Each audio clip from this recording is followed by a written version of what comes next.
नमस्कार, सगरमाथा प्राइम समाचारमा स्वागत छ। म राधिका तामाङ।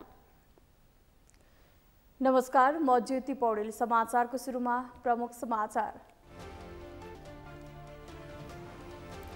प्रतिनिधि सभाको 28 वटा बैठकमा एउटै पनि कानून बनेन। सरकार निर्माण र भागबण्डामा मात्रै अल्झिँदा प्रतिनिधि सभा उपलब्धिविहीन। एमाले निकट राष्ट्रिय युवा संघ नेपालले प्रधानमन्त्री दाहालको पुतला जलायो। अयोग्य लडाकुलाई 2 लाख दिने कार्यविधि खारेज गर्न माग।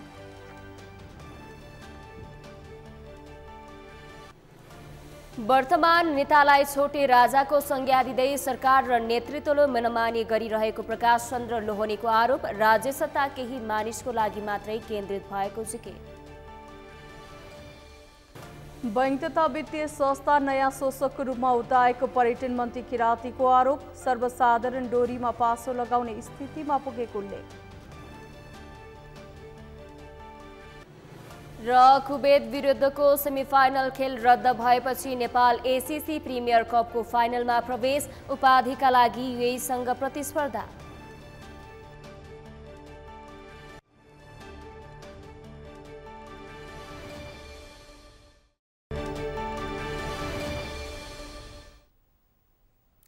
अब समाचार विस्तारमा।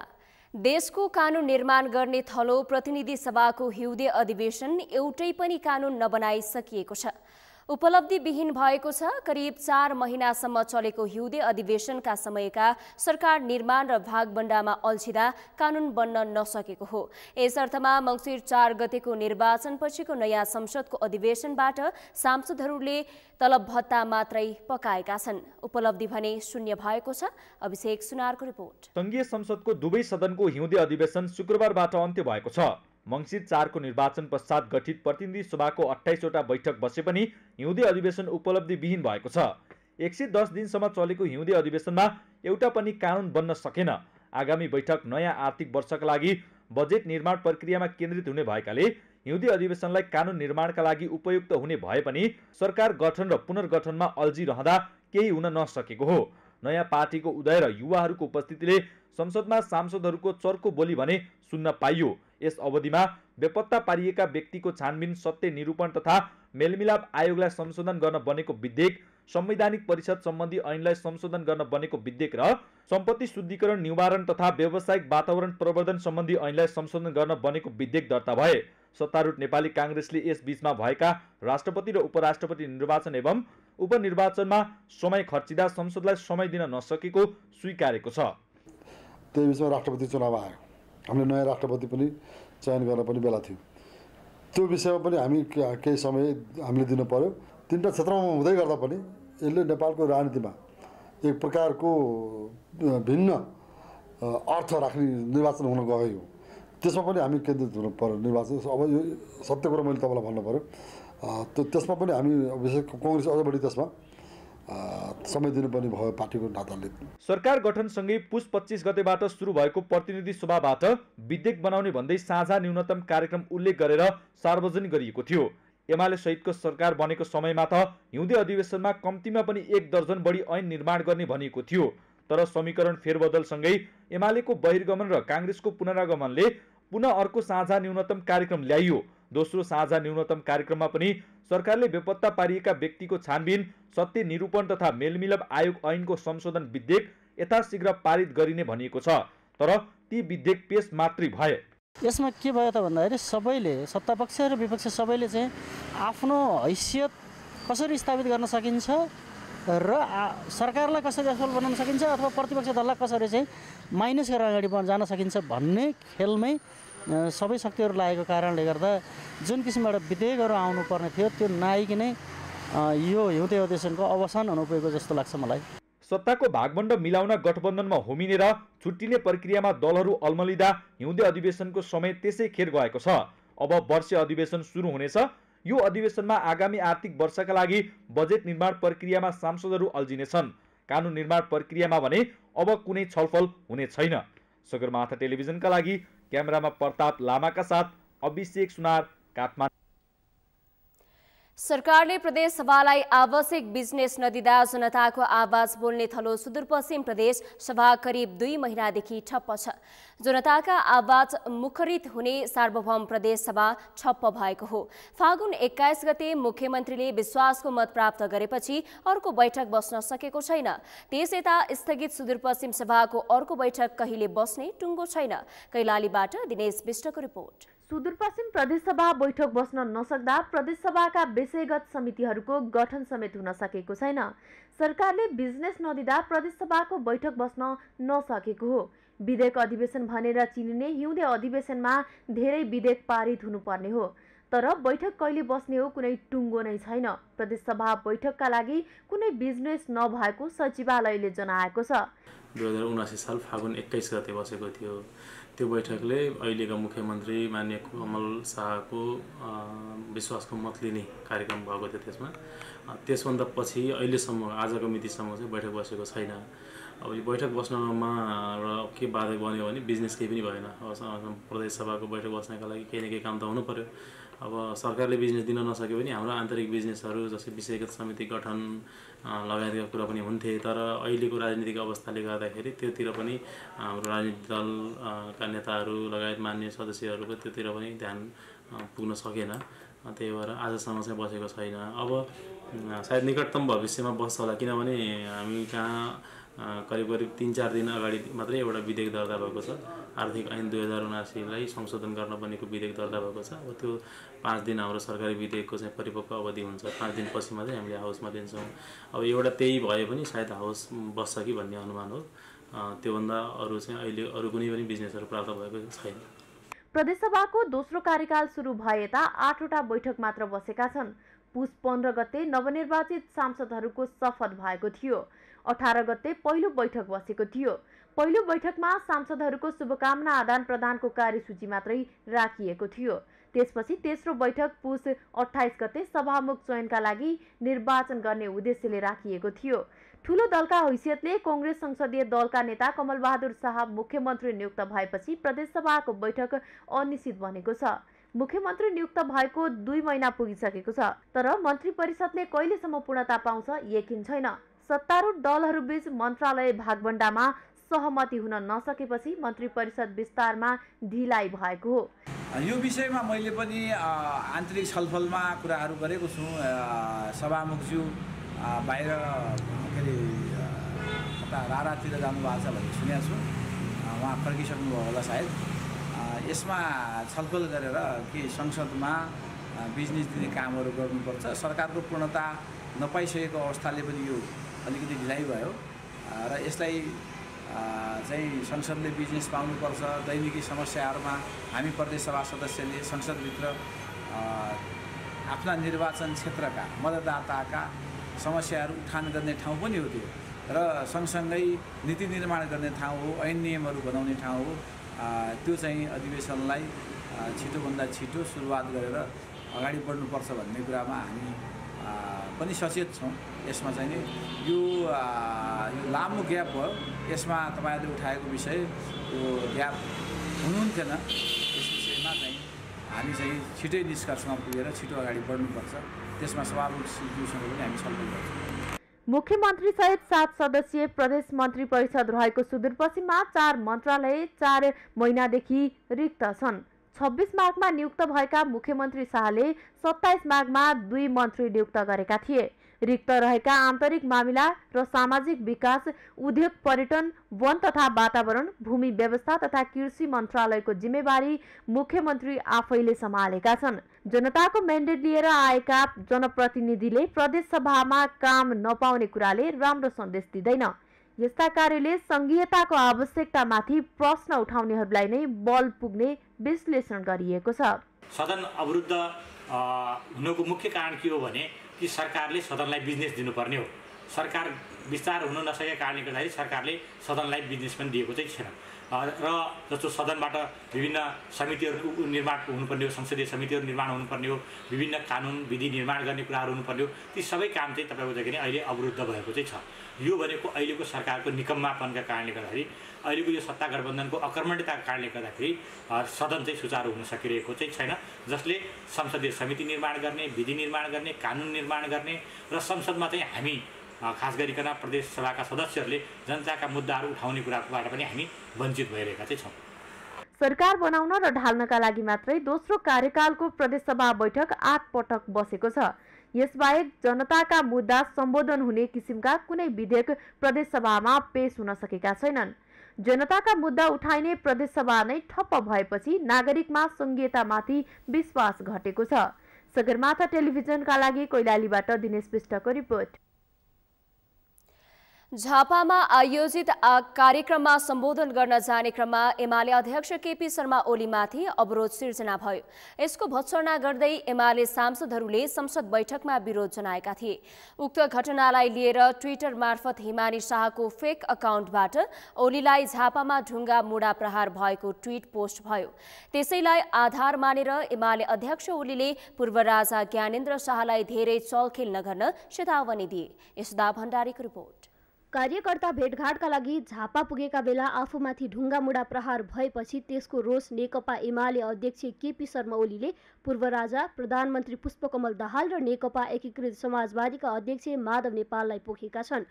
उक्त घटनालाई एमाले संसदमा समेत प्रवेश गराएको छ। शुक्रबार भएको प्रतिनिधि सभा बैठकमा एमालेका सांसदहरूले गृहमन्त्री नारायण काजी श्रेष्ठलाई पूर्व सूचना हुँदाहुँदै पनि अध्यक्ष ओलीमाथि प्रहार भएको आरोप लगाएका छन्। एमाले सांसदले केपी ओलीको हत्या गर्न खोजेको हो भन्ने प्रश्न खडा गर्दै यसको जवाफ प्रधानमन्त्रीले दिनुपर्ने बताएका छन्। माओवादीकै समर्थनमा कोशी प्रदेशको नामाकरण भए पनि पछि माओवादीले नामाकरणको विषयमा मतभेद रहेको बताएको थियो। कोशी प्रदेशको नामाकरण लिएर अझै पनि विरोध भइरहेको छ। यही आधारमा नेकपा एमाले माओवादीलाई आरोप लगाएको हो। के उहाँको हत्या गराउन खोजेको हो? बाहुन भेटे बामसालिङ, तामाङ भेटे तामसालिङ, नेवा भेटे नेवा, गुरुङ भेटे तमुवान, थारू भेटे थरुवान भन्दै हिँडेको परिणाम आज आफ्नै कार्यकर्ता सम्हाल्न सक्नु भएन। नेपाल बहुभाषिक, बहुधार्मिक, बहुसांस्कृतिक र बहुलवाद पनि भएको देश हो र यहाँ यो देश सबैको साझा देश हो भन्ने तथ्य भुलेको हुनाले हिजो धतुरो रोप्नु भएको थियो, आज सुन्तला फलेन। सभामुख महोदय, आफ्नो कुरा सम्झिनुहोस्। हामीले सम्झाएका थियौँ बारम्बार। त्यसकारणले झापा घटना जुन भयो म निन्दा गर्छु, भर्त्सना गर्छु र यसको जवाफ प्रधानमन्त्रीज्यूले दिनुपर्छ भन्ने माग गर्न चाहन्छु। एमाले अध्यक्ष ओलीले इलाममा आयोजित जिल्ला अधिवेशन प्रतिनिधि परिषदको कार्यक्रममा उनले माओवादी र समाजवादीले आफूमाथि प्रहार गरेको आरोप लगाए। उनले आफूमाथि भएको प्रहारलाई लिएर सरकार सुरक्षा संयन्त्रमा चुकेको बताए। यति मात्र होइन, उनले उक्त घटनालाई लिएर पूर्व राजा ज्ञानेन्द्र शाहलाई समेत मुछ्न भ्याए। पूर्व युवरागी हिमानी शाह नाममा खोलिएको एक फेक ट्विटरलाई आधार मानेर उनले पूर्व राजा विरुद्ध बोलेका हुन्। उनले पूर्व राजा ज्ञानेन्द्र शाहलाई धेरै चलखेल नगर्न चेतावनी मात्र दिएनन्, छोरा बुहारी अगाडि साडेर बढ्ता फुरफुर नगर्न राज परिवारलाई धम्की समेत दिए। अनि ट्विट गरिकन जनताले केपीओलीलाई ढुङ्गा हाने। मैले यसको जवाफ दिन नपरोस् ज्ञानेन्द्र शाहलाई भनिदिन्छु, बढ्ता फुरफुर नगर। प्रधानमन्त्री भइसकेको व्यक्ति तथा प्रमुख प्रतिपक्षी दलका अध्यक्ष ओलीले कुन आधिकारिक तथा कुन फेक छुट्याउन नसक्दा आफै काँध होचो बनाएका छन्। बिना पुष्टि आरोप लगाउँदा उनलाई नै घाटा हुने विश्लेषक बताउँछन्। त्यसो त एमाले अध्यक्ष ओलीको आरोपको खण्डन गर्दै पूर्व राजा ज्ञानेन्द्र शाहको संवाद सचिवालयले पूर्व राजा ज्ञानेन्द्र शाह, पूर्व रानी कोमल शाह र पूर्व युवरागी हिमानी शाहले कुनै पनि सामाजिक सञ्जाल नचलाउने जनाएको छ। दुधले मुख पोलेको मान्छे मोही फुकेर पिउँछ भन्दै राजतन्त्र फ्यालेर गणतन्त्र ल्याएकाहरूलाई संघीयतावादी र गणतन्त्रवादीले ढुङ्गा मुढा गर्दा राजालाई किन दोष दिने भन्दै राजावादी विश्लेषकहरूले तर्क गरेका छन्। तपाईँ आफै निर्वाचित भएको क्षेत्रमा तपाईलाई नै हिजो अत्यधिक नेपाली जनताले मतदान गरेको क्षेत्रमा तपाईँ आफै पनि संघीयताको पक्षधर, तपाईँकै मतदाताले तपाईँलाई ढुङ्गा मुढा प्रहार गरे भने अथवा नेपाली जनताले प्रहार गरे भने, चाहे त्यो काङ्ग्रेस, एमाले, माओवादी जे भन्नुहोस् भने यो व्यवस्था कस्तो लिएर आउनु भएको रहेछ? आरोप प्रत्यारोपमा रुमलिएको राजनीति अहिले पनि त्योभन्दा माथि उठ्न सकेको छैन। गुमेको साखलाई राजपरिवारलाई गाली गर्दा फिर्ता आउँछ कि भन्ने योजना अन्तर्गत जान राजपरिवारलाई आक्रोश पोखेको विश्लेषकको तर्क छ। उपनिर्वाचनमा आफ्नो असक्षमतालाई छोप्नका लागि अरू कसैलाई गाली गर्नु उचित नभएको विश्लेषकको तर्क छ। त्यत्रो ठुलो नेताले त्यस्तो खालको सामाजिक सञ्जालमा व्यक्त भएका कुरालाई आधार लिएर त्यो रूपको अभिव्यक्ति गर्नु उहाँको चाहिँ के हो भने एउटा नालायकीपन हो। आफ्नो असक्षमतालाई छोप्नका लागि अरू कसैलाई गाली गर्नु र त्यो चाहिँ फेक आइडी बनाएर जम्मै यो डिजाइन होइन भने सरकारलाई अनुरोध गरोस् यो आइडी कसले बनायो, कसले चलाउँदो रहेछ, त्यो पनि त पत्ता लाग्छ नि। त्यसतर्फ नलागिकन खालि चाहिँ उपनिर्वाचनमा हारेको चाहिँ तपाईँको रिस पोख्ने काम मात्रै उहाँले गरेको हुन्। रचनात्मक तथा सृजनात्मक काममा राजनीतिक दल तथा नेता लाग्नुपर्नेमा अझै पनि बिना आधार बिना पुष्टि आरोप र आक्रोश पोख्दा दलप्रति वितृष्णा बढिरहेको छ। तनहु 1 र चितवन 2 मा राष्ट्रिय स्वतन्त्र पार्टीको उदयलाई उदाहरणको रूपमा हेर्न सकिन्छ। सगरमाथा टेलिभिजनका लागि क्यामेरामा सुनिल कोलीका साथमा यशोदा भण्डारी, काठमाडौँ। प्रमुख प्रतिपक्षी दल एमाले आबद्ध राष्ट्रिय युवा संघ नेपालले प्रधानमन्त्री पुष्पकमल दाहालको पुतला जलाएको छ। शनिबार अपराह्न काठमाडौँको नयाँ बानेश्वरमा सरकार विरुद्ध उत्रिएका युवा संघ नेपालका नेता कार्यकर्ताहरूले अयोग्य लडाकुलाई 2 लाखका दरले राहत दिने गरी ल्याएको कार्यविधि तत्काल खारेज गर्न दबाब दिँदै प्रधानमन्त्री दाहालको पुतला जलाएको हो। उनीहरूले लडाकुको नाममा करोडौं घोटाला गर्न खोजेको भन्दै सरकार विरुद्ध चर्का नाराबाजी लगाए। अयोग्य लडाकुहरूको नाममा राजनीतिक अभिष्ट पूरा गर्ने गरी ल्याइएको कार्यविधि तत्काल खारेज नगरे देशभर आन्दोलन गर्ने युवा संघ नेपालले चेतावनी समेत दिएको छ।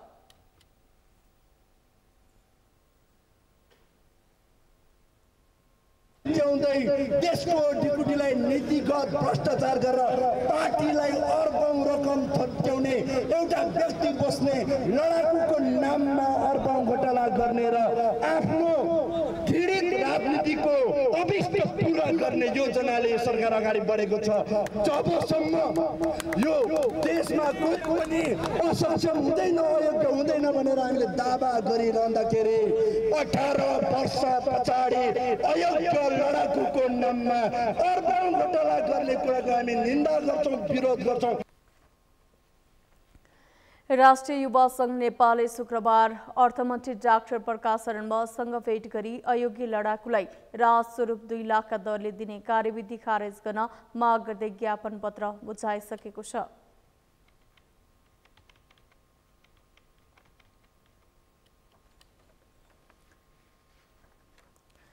नेकपा एमालेका वरिष्ठ उपाध्यक्ष ईश्वर पोखरेलले नेपाल बहुधार्मिक, बहुसांस्कृतिक, बहुभाषिक देश भएको हुँदा एउटा धर्म मान्नेले अर्को धर्म मान्नेको इज्जत र सम्मान गर्नुपर्नेमा जोड दिनु भएको छ। मुस्लिम समाजद्वारा वीरगञ्जमा आयोजित ईद मिलन समारोहको उद्घाटन गर्दै वरिष्ठ उपाध्यक्ष पोखरेलले एउटा धर्म मान्नेले अर्को धर्म मान्नेको इज्जत र सम्मान गर्नुपर्नेमा जोड दिनु भएको हो। उहाँले सबै धर्म र जात, भाषा, भाषी र संस्कृतिको इज्जत र सम्मानबाट मात्रै संघीयता र गणतन्त्रको स्थायित्व हुने उल्लेख गर्नुभयो। भनिन्छ यो चाडलाई, तर म यो ईदको यो अवसरमा अरू धर्मावलम्बी, अरू जाति, अरू भाषा, अरू धर्म, अरू संस्कृतिका सम्पूर्ण नेपालीहरूको पनि यसप्रति ऐक्यबद्धता छ, साथ समर्थन छ। तपाईहरुको यो ईद मिलन समारोह बहुभाषा भएको देश हो। हाम्रो देश भौगोलिक विविधता भएको देश हो। हाम्रो देशमा कुनै एउटा जातिको बहुमत छैन। हाम्रो देशमा यो चाहिँ बहुजाति छन्। हाम्रो देशलाई के भनिन्छ भने अल्पसंख्यकहरूको देश हो यो। हाम्रो देश अल्पसंख्यकहरूको देश, कुनै एउटा जातिको बहुमत नभएको देश। यहाँ 10 किसिमका धर्म मान्ने जनता छन्। पोखरेलले देशको स्वाभिमान र स्वतन्त्रताको हितमा राष्ट्रिय एकताको पक्षमा मुस्लिम समुदाय सधैँ खडा रहेको उल्लेख गर्नुभयो। कार्यक्रममा मध्य प्रदेशका उद्योग वन तथा पर्यटन राज्य मन्त्री रहबर अन्सारीले मध्य प्रदेश धार्मिक पर्यटनको गन्तव्य स्थल भएको र सबै वर्ग र समुदायको धार्मिक सहअस्तित्वलाई स्वीकार गरी पर्यटन क्षेत्रको संरक्षण र सम्वर्धन गर्नुपर्ने बताउनुभयो।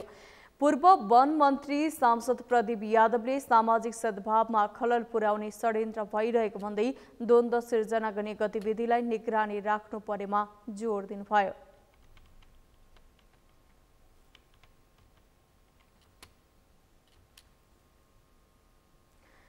सगरमाथा प्राइम समाचारमा उपालो विश्रामपछि सांसदहरूले काम नगरे ढ्याङ्ग्रो ठोक्दै लखेट्ने आविष्कार केन्द्रका अध्यक्ष महावीर पुनको चेतावनी। अनुसन्धान आविष्कार नव प्रवर्धन गर्ने विभाग बनाउन माग। दक्षिण अफ्रिकी देश बुर्किना फासोमा सैन्य शिविरमा विद्रोही समूहको आक्रमण, 33 जना सैनिकको मृत्यु, दर्जनभन्दा बढी घाइते। र कुवेत विरुद्धको सेमी फाइनल खेल रद्द भएपछि नेपाल एसएससी प्रिमियर कपको फाइनलमा प्रवेश, उपाधिका लागि युएईसँग प्रतिस्पर्धा।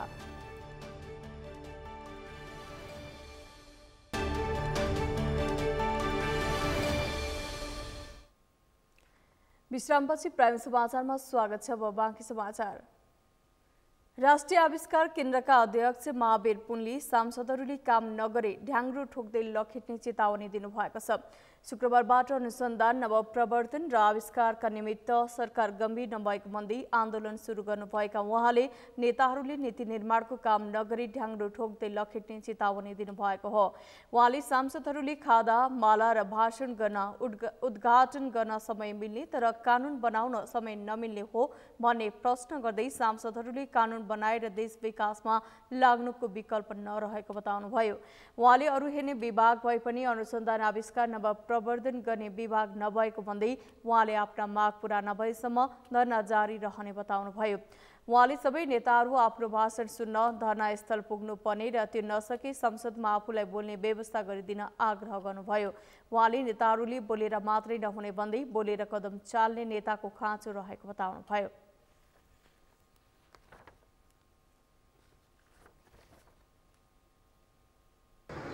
अनि यो अनुसन्धान आविष्कार नवप्रवर्तन गर्ने विभाग खोइ, यो चारवटा माग हुनै पर्छ, नभएसम्म हामी धरना गर्छौँ। यो कुरा संसदमा सांसदहरू आउनु भएको छ, तपाईहरु पार्टी आउनु भएको छ, सबै पार्टीलाई हो यो अनुरोध। अरू पार्टी पनि आएर मेरो भाषण सुनौँ न। यहाँ कि चाहिँ मलाई चाहिँ संसदमा गएर बोल्ने मौका दियो होइन भने यही आएर यहाँ सडकमा बसेर भाषण सुन्नु नि।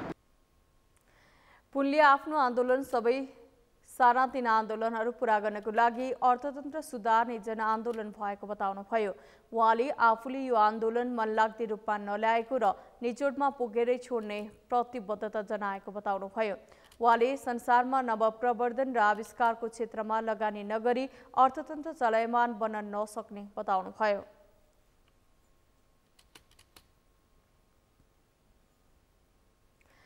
बहिर्गमित जनमुक्ति सेना नेपालले 2 लाख रुपैयाँ आफूहरूलाई राहत स्वरूप दिने सरकारको निर्णयको विरोध नगर्न चेतावनी दिएको छ। शनिबार काठमाडौँमा पत्रकार सम्मेलन गरी संगठनका महासचिव राजन थापाले सर्वोच्च अदालतको फैसला बमोजिम सरकारले राहतको रूपमा उक्त रकम दिन लागेको स्पष्ट पार्नुभयो। उहाँले यो निर्णयको विरोध नगर्न संघीय संसद र सांसदहरूलाई सचेत गराउनु भएको हो। उहाँले विरोध भइरहे आफूहरू प्रतिवादमा उत्रन बाध्य हुने समेत बताउनुभयो। संगठनले आफूलाई अयोग्य भनेर अपमानित नगर्न पनि भनेको छ। देशलाई खोक्रो हुने गरी आर्थिक संकट निम्त्याउने वैध भ्रष्टाचारीको एक गरी भ्रष्टाचार विरुद्धको महाअभियानबाट तह लगाउने प्रतिबद्धता पनि नेपाली जनतामा व्यक्त गर्न चाहन्छौँ। शान्ति प्रक्रियालाई नै बिथोल्ने गरी जिम्मेवार जनप्रतिनिधिहरूले सदन र सडकमा दिएका अभिव्यक्तिप्रति हाम्रो संगठनहरू भर्सना गर्दै हरेक परिस्थितिको सामना गर्न प्रतिवाद गर्न तयार रहेको कुरा पनि यही प्रेस विज्ञप्ति मार्फत जानकारी गराउनेछौँ। अन्तमा कानुन राज्यमा कानुनी राज्यमा सम्मानित सर्वोच्च अदालतको फैसला कार्यान्वयन गर्ने हामी सबैको दायित्व हुन्छ। सम्मानित सर्वोच्च अदालतले गरेको फैसलाको जोसुकै सत्ता सरकारमा भए पनि कार्यपालिकाले कार्यान्वयन गर्नुपर्ने बाध्यता। संगठनले केपी ओली नेतृत्वको अघिल्लो सरकारले आफूहरूलाई 2 लाख राहत स्वरूप दिने निर्णय गरेकोले गर्दै त्यसको विरोध गर्नुपर्ने कुनै कारण नरहेको दावी समेत गरेको छ।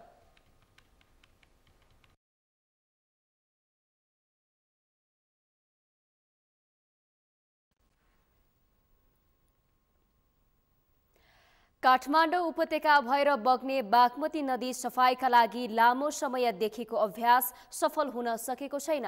नदीको सरसफाई तथा व्यवस्थापन गर्न भन्दै सुरु गरिएको सरसफाई महाअभियानले 520 हप्ता पूरा गरिसकेको छ। सफा गरे पनि फोहोर फाल्ने काम नरोकिँदा नदीको सुन्दरतामा अपेक्षाकृत उपलब्धि भएको छैन। मेनुका लम्सालको रिपोर्ट। हरेक शनिबार बागमती नदी सरसफाई गर्ने अभियान अन्तर्गत यस हप्ताको शनिबार पनि 2 घण्टा नदीको सरसफाई गरियो। नदी र नदी आसपासका क्षेत्र सफा राख्ने उद्देश्य सहित सुरु भएको महाअभियान अन्तर्गत सरकार र बागमती अभियन्ताहरूले तिनकुने आसपासका क्षेत्रबाट शनिबार 6 मेट्रिक टन फोहोर निकालेका छन्। यसरी नदीको सरसफाई अभियान थालेको 10 वर्ष बितिसक्यो। यस अवधिमा महाअभियानले 520 पटक बागमती सफा गरिसकेको छ। बागमतीबाट हालसम्म 20,000 भन्दा बढी मेट्रिक टन फोहोर निकालिएको छ, तर अझै पनि अपेक्षा अनुरूप उपलब्धि हुन सकेको छैन।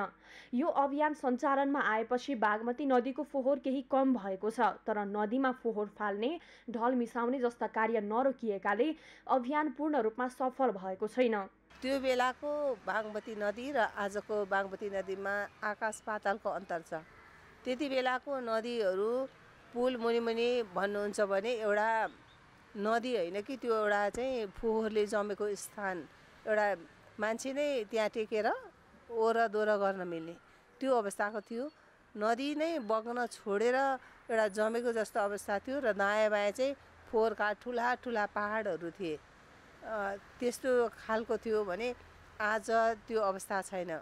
खोलाको साइड जम्पिङ साइड भएको छैन र हामीले ती पहाडहरू फोडेर फोहोरलाई बागमतीबाट निकालेर अन्यत्र फालिसक्यौँ। नदीलाई चाहिँ नि एउटा बग्ने पानी बग्ने त्यो वातावरण बनाइसकेका छौँ। कुनै समय सफा र कञ्चन भएर बग्ने बागमती नदीमा अहिले पानी नभई ढल बग्ने गर्छ। नदीको व्यवस्थापनका लागि विभिन्न योजना तथा कार्यक्रमहरू ल्याइएका छन्, तर प्रभावकारी कार्यान्वयनमा आएको छैनन्। नदी छेउछाउ फूल रोप्ने, नदीमा ढल मिसाउन नदिने, नदीमा फोहोर फाल्नेलाई कारबाही गर्ने लगायतका योजनाहरू अहिले ओझेलमा परेका छन्।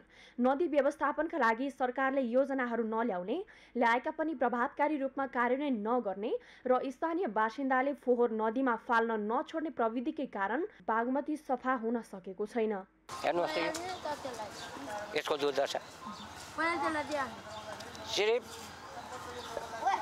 यहाँ सबै हेर्छु, कुर्सी कसरी टेको, मेरो स्वार्थ कसरी गर्ने, काठमाडौँको बासिन्दाहरूलाई घर कसरी भाटामा लगाउने, घरको कोठो खाली हुन भएन।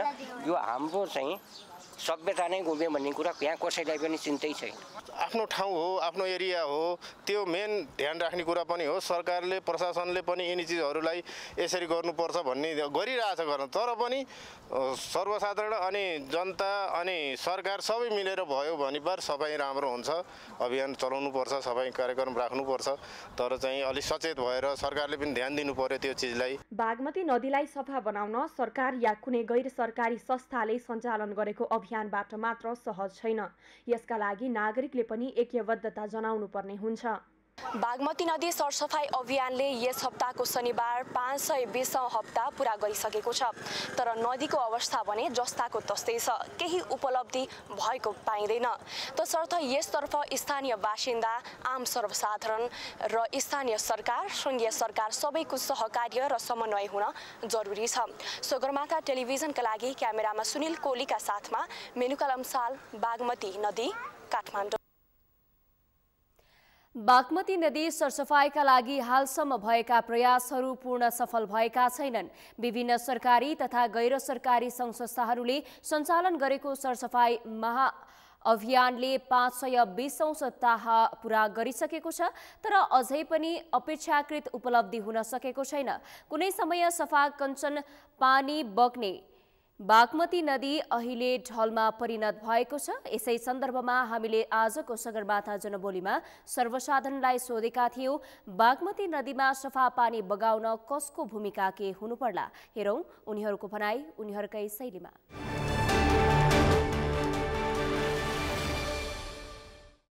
पहिला र अहिलेमा केही त फरक छ हैन, पहिलाको अनुपातमा, तर पनि जति हुनुपर्ने त्यति हुन सकिरहेको छैन। जस्तो हुनुपर्ने अब स्थानीय सरकारले पनि यसलाई राम्रो एउटा चाहिँ पहल कदम लिएको अवस्था देखिँदैन। अब माथि पनि त्यही अनुसारको एउटा चाहिँ मतलब निर्देशन हुनु पर्यो। सबै कुराहरू मिल्दाखेरि त नहुने कुरो हुँदैन, हुन्छ नै, तर त्यो खालको अवस्था छैन यहाँ। सरकारले नि हेरिदिनु पर्यो, हामीहरूले नि हेर्नु पर्यो, सबैले हेर्नु पर्यो, सबैको हो नि, सबैले हेर्नै पर्यो। धन्यवाद। त्यही हो, पुरा दायित्व त हामीहरूको पनि हो नि। हामीहरूले नै यो बागमतीलाई सफा राख्न सक्यौँ भने हाम्रो पुस्तामा होइन, हाम्रो पछि आउने भावी पुस्तालाई पनि यसले केही राम्रो गर्छ होला नि त, त्यही होइन। तपाईँको यो दुर्गन्धी रहित वातावरण भइरहेछ होइन, यसलाई यहाँको स्थानीयवासीले यसलाई फोहोर गर्नु भएन, ढल यसमा मिसाउनु भएन, यसलाई बागमती संरक्षण गर्नु पर्यो क्या सबै मिलेर। यसमा त अब सरकारको पनि पहिला भूमिका हुनु पर्यो, मेन त सरकार हो होइन, सरकारले गर्नु पर्यो। त्यसपछि भनेको यहाँ स्थानीय जनताले पनि गर्नु पर्यो। यसमा चाहिँ मेन चाहिँ सरकारकै हुनु पर्यो क्या, सरकारले नै गर्नुपर्ने जस्तो लाग्छ मलाई चाहिँ। त्यसपछि अरूले पनि हामी जनताले पनि गर्छौँ।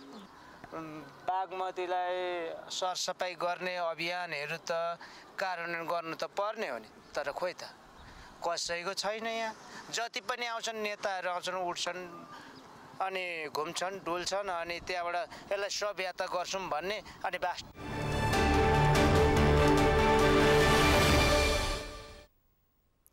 सगरमाथा समाचारमा अब पालो विश्रामको। विश्रामपछि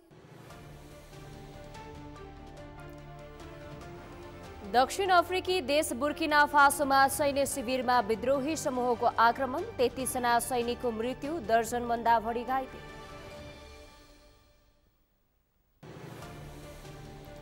र कुवेत विरुद्धको सेमिफाइनल खेल रद्द भएपछि नेपाल एसीसी प्रिमियर कपको फाइनलमा प्रवेश, उपाधिका लागि युएईसँग प्रतिस्पर्धा।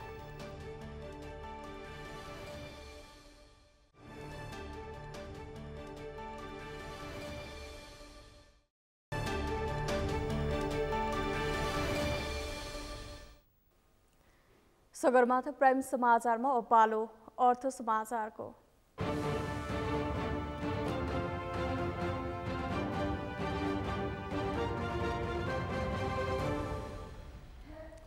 संस्कृति पर्यटन तथा नागरिक उड्डयन मन्त्री सुदन किरातीले बैंक तथा वित्तीय संस्थालाई नयाँ शोषकको संज्ञा दिनुभएको छ।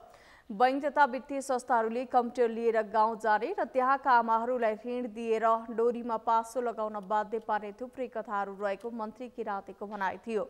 होटल एसोसिएसन अफ नेपालले काठमाडौँमा आयोजना गरेको एक कार्यक्रममा बोल्दै उहाँले छोराछोरीहरूलाई मोबाइल किन्न लिएको ऋण तिर्नका लागि गाउँले आमाहरूको घर खेत उठेको र पछि चिन्ताले डोरीमा पासो लगाउने स्थिति बनेको पनि उल्लेख गर्नुभयो। मन्त्री किरातीले पहिले शोषकहरू दौरा सुरुवाल लगाएर तमसुक बोकेर आउने गरेको र अहिलेको नयाँ शोषक पनि कम्प्युटर लिएर गाउँ जाने गरेको बताउनुभयो।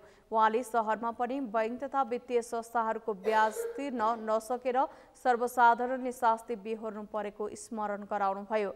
मन्त्री किरातीले बैंक तथा वित्तीय संस्थाहरूको ब्याज घटाउन सक्ने अवस्था नरहेको पनि बताउनुभयो।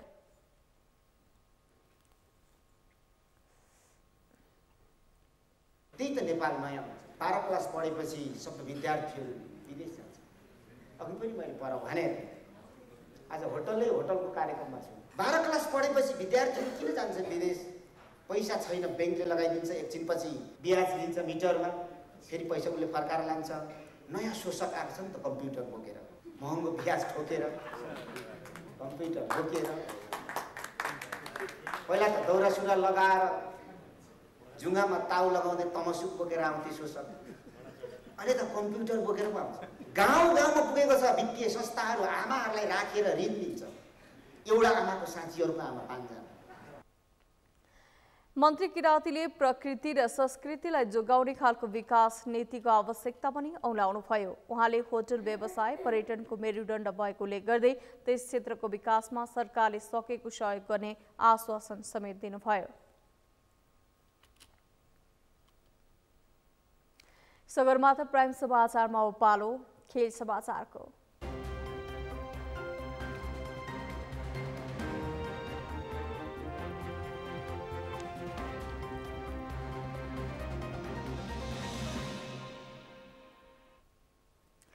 कुवेत विरुद्धको सेमिफाइनल खेल रद्द भएपछि नेपाल एसीसी प्रिमियर कपको फाइनलमा प्रवेश गरेको छ। समूह चरणमा नेपालको प्रदर्शन कुवेतभन्दा राम्रो रहेको आधारमा नेपाल फाइनलमा प्रवेश गर्न सफल भएको नेपाल क्रिकेट संघ क्यालले जनाएको हो। नेपाल समूह ए को विजेता हो भने कुवेत समूह बी को उपविजेता हो। वर्षाले प्रभावित भएर 42-42 ओभरमा छुट्याइएको खेलमा नेपालले पहिले ब्याटिङ गर्दै 9 विकेटको क्षतिमा 281 रन बनाएको थियो। डाकोर्थ लुइसको आधारमा 281 रनको लक्ष्य पाएको कुवेतले 8.3 ओभरमा 6 विकेट गुमाउँदै 37 रन बनाएको स्थितिमा भारी वर्षा सुरु भएपछि खेल रद्द गर्नु परेको हो।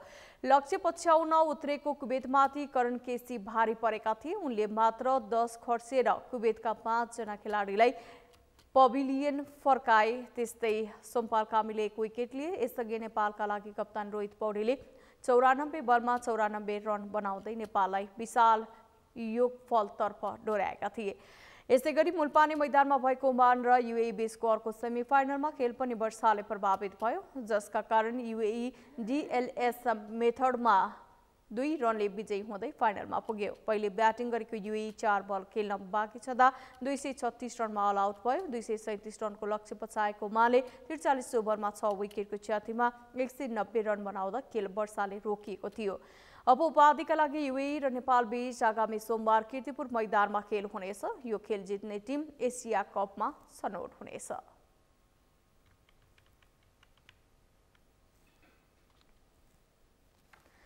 सगरमाथा प्राइम समाचारको अन्त्यमा मुख्य समाचार पुनः एकपटक। प्रतिनिधि सभाको 28 वटा बैठकमा एउटै पनि कानुन बनेन। सरकार निर्माण र भागबण्डामा मात्र अल्झिँदा प्रतिनिधि सभा उपलब्धिविहीन। एमाले निकट राष्ट्रिय युवा संघ नेपालले प्रधानमन्त्री दाहालको पुतला जलायो। अयोग्य लडाकुलाई 2 लाख दिने कार्यविधि खारेज गर्न माग।